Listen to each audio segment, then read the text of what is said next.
In this video, I'm going to show you how to add tasks with specific dates and times on the Tick app.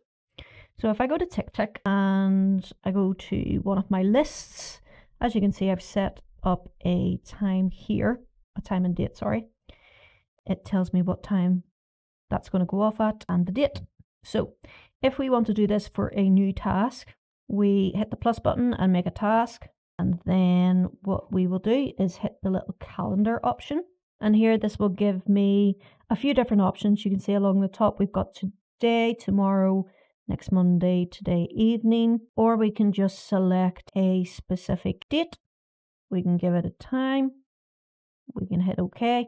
We can also put on a reminder if we want to, or we can hit none and hit the OK button. Hit the checkbox, and there you can see I've got those dates sitting there in front of me, and that is just setting a specific date and time on Tick.